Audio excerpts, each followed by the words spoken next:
تو جو بھی بچی حافظہ ہیں یا جو بچے حافظ ہوئے وہ اس کو نعمت سمجھیں کہ اللہ تعالیٰ نے بہت بڑی نعمت عنایت فرمائی ہے۔ آپ نے ابھی حفظ کیا ہے، اب آپ کی ایک دوسری بڑی ذمہ داری ہے جس ذمہ داری کو سمجھنا ہے۔ دوسری بڑی ذمہ داری یہ کہ حفظ آپ نے کیا ہے، قرآن کریم کو یاد کیا ہے، اب قرآن کریم کو یاد رکھنا ہے، حفظ کو باقی رکھنا ہے۔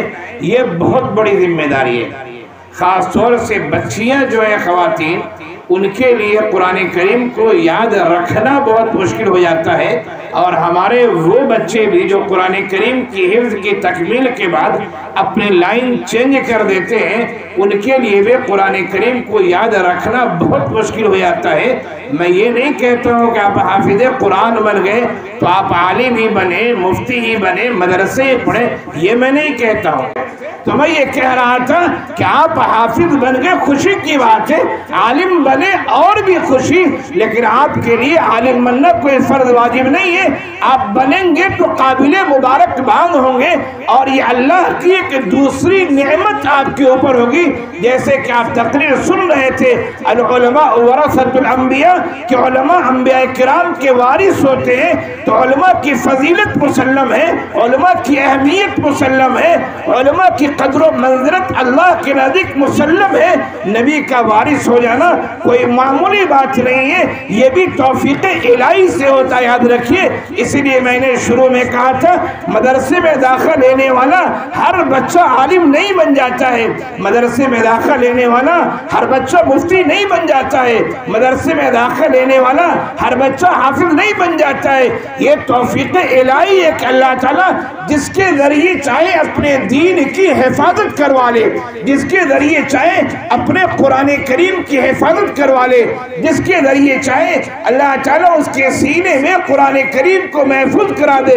یہ نعمت ہے، خواہ وہ بچیوں نے حفظ کیا ہو یا بچوں نے حفظ کیا ہو، انہیں یہ سمجھنا چاہیے بہت بڑی نعمت آپ کو ملی ہے، اس نعمت کی آپ کو قدر کرنی ہے۔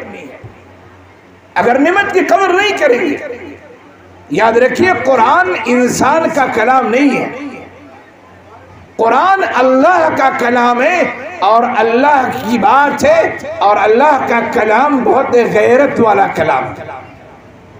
اگر آپ قرآن کی بے عزتی کریں گے تو یاد رکھیے آپ کی زندگی میں تباہی لازم ہے۔ اس کے مشاہدات ایک نہیں، سینکڑوں مشاہدات اس کے۔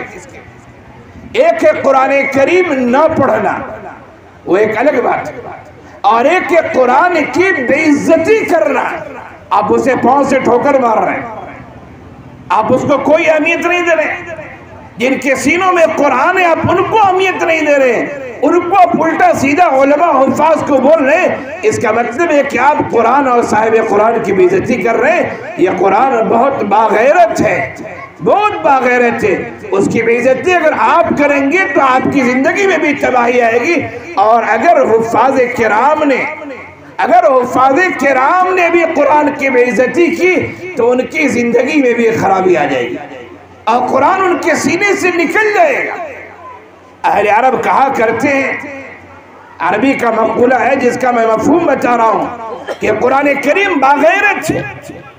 اگر قرآن کریم کو ایک دن تم نے چھوڑ دیا ہے پڑھنا، قرآن کریم ایک ہفتے کے لیے تم سے دور ہو جائے گا، اور قرآن کریم کو اگر ایک ہفتہ تم نے چھوڑ دیا ہے پڑھنا، قرآن کریم ایک مہینے کے لیے دور ہو جائے گا، اور قرآن کریم کو ایک مہینہ اگر چھوڑ دیا ہے قرآن کریم ایک سال کے لیے دور ہو جائے گا، اور اگر قرآن کریم کو ایک سال پڑھنا چھوڑ دیا ہے اور تراویح وغیرہ میں قرآن نہیں سنایا ہے تو شدید خطرہ ہے، شدید خطرہ ہے، اور مشاہدات ہیں کہ قرآن ہمیشہ کے لیے تیرے سینے سے نکل جائے گا، چلا جائے گا۔